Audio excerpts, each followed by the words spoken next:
না, কথা হচ্ছে যেখানে আমার বাংলাদেশের প্রত্যেকটা ভাইরা কোকা কোলার ধর্মঘট দিচ্ছে, কোকা কোলা বয়কট করছে, সেখানে সৌদি আরবের মতো জায়গায় বা সৌদি আরবের মতো দেশের একটা নামকরা যেখানে রিয়াদ বাতা লুলু মার্কেট যে সবাই এক নামে চিনে, সেখানে দেখেন কি পরিমাণে কোকা কোলার বড় বোতল, ছোট বোতল, বড় ডাব্বা, ছোট ডাব্বা সব কিন্তু পাওয়া যাচ্ছে। এটা কিন্তু লুলু মার্কেট বাতা রিয়াদ সৌদি আরবের একটা সুপার শপিং মলের ভিডিও দেখেন, আমি যেটা দেখাইতেছি এটা।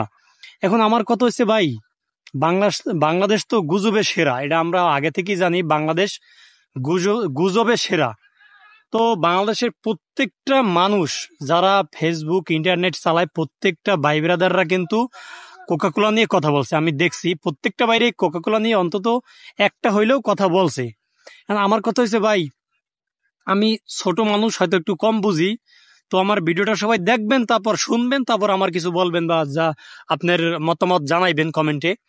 আমার কথা হচ্ছে ভাই, ইসলামের দিক থেকে বাংলাদেশের থেকে সৌদি আরব কিন্তু পিছিয়ে না, বাংলাদেশের থেকে সৌদি আরব কিন্তু আরো ইসলামের দিক থেকে আগানো। এখন সেই দিক থেকে যদি বিবেচনা করি, আমরা বাঙালি কিন্তু কোকাকোলা অলরেডি বয়কট করে ফেলাইছি। কোকাকোলার যারা স্পন্সর করছে, অ্যাড দিচ্ছে, তাদেরকেও অলরেডি বাঙালি বয়কট করে ফেলাইছি। সেইখানে সৌদি আরবের মতো দেশে প্রত্যেকটা সুপার শপিং মল বলেন, দোকান বলেন, যাই বলেন, প্রত্যেকটা দোকানে কিন্তু কোকাকোলা পাওয়া যাচ্ছে। এবং তারা শুধু পাওয়াই যাচ্ছে না, সবাই সৌদিরা কিন্তু কোকাকোলা ভালোবাসে। কোকাকোলা, পেপসি, শুধু সৌদি না, বাঙালি যারা আছে সৌদি আরবে সবাই কিন্তু কোকাকোলা খায়। আমি দেখতেছি সবাই কোকাকোলা খায়।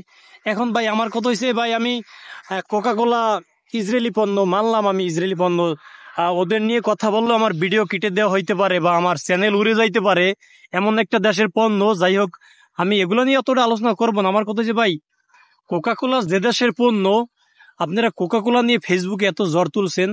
কোকাকোলা ওই দেশের পণ্য যে দেশের নাম লইলেও আমার ফেসবুকের ভিডিওটা উড়ে যেতে পারে বা আমার ফেসবুক বা ইউটিউব চ্যানেলটা উড়ে যেতে পারে। আপনি যে জ্বর তুললেন ফেসবুকে, ওই ফেসবুকটাও কিন্তু ওই দেশের ওই ইহুদি কিন্তু ওই ফেসবুকটাও বানাইছে। ফেসবুক যে আবিষ্কার করছে বা তৈরি করছে, সেও কিন্তু মুসলিম না ভাই। সে কে একটু জানে শুনে বুঝে তারপর আমরা জিনিসটা গাড়াগাড়ি করেন, একটু বিবেচনা করেন। যে ফেসবুকটা বানিয়েছে সেও কিন্তু একটু ইহুদি, তাহলে আপনারা ফেসবুকটাও বয়কট করে দেন, ফেসবুকে চালায়েন না। আমার সহজ কথা, মানে আমি যেটা বুঝি আসলে, বাঙালি তো একটু গুজবে ভালো আগানো আছে। আমার কথা হচ্ছে, যদি আপনি ইহুদির কোনো পণ্যই চান না, তাহলে ফেসবুকটাও চাইয়েন না, ফেসবুকটাও ইয়ে করে দেন। তার মানে এই না যে আমি সাপোর্ট করি ইসরায়েলি সবকিছু আমি মানি, এরকম না। আসলে বাঙালি তো জানে না, আর কিছু কিছু মানুষ না জেনে কি বলে, যে কোকাকোলার বদলে মোজো খান, মোজো খাইলে ফিলিস্তিন 1 টাকা পাবে। আরে ভাই, আপনি কি এখন বোকার শহরে পড়ে আছেন? বোকা বোকা কথা বলেন। আপনি যদি মোজো খান, মোজো খাইলে ফিলিস্তিন 1 টাকা পাবে, এটা কি বলছে? আপনি তো এখন ভুল পথে আছেন। আসলে মোজোর গায়ে একটা স্ক্যানার কোড আছে, আপনি মোজোটা খাবেন, তারপর স্ক্যানার কোডটায় আপনার আর কিউ কোড আছে মোবাইলে, বিকাশে বা নগদে, ওইটা দিয়ে যদি স্ক্যানার করেন, তাহলে কি আপনার অ্যাকাউন্ট থেকে ফিলিস্তিনের অ্যাকাউন্টে 1 টাকা চলে যাবে। আর মনে করেন আপনি আপনার অ্যাকাউন্টে টাকা নাই বা আপনি কোনো অ্যাকাউন্ট চালান না, আপনি স্ক্যানার করতে পারেন না, তাহলে আপনি ফিলিস্তিনকে কিভাবে 1 টাকা দিবেন? আমার একটু বুঝান যে আমি এইভাবে এখন ফিলিস্তিনকে টাকা দিব।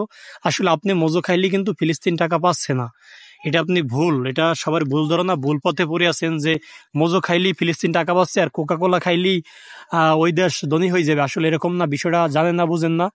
তো আমি একটু আমার যারা সাধারণ মানুষ, সাধারণ একটু মন্তব্য করলাম। আসলে আমার মন্তব্য কতটুকু ভালো বা খারাপ আমি জানি না, তো ভালো মন্দ আপনারা কমেন্টে জানাইবেন।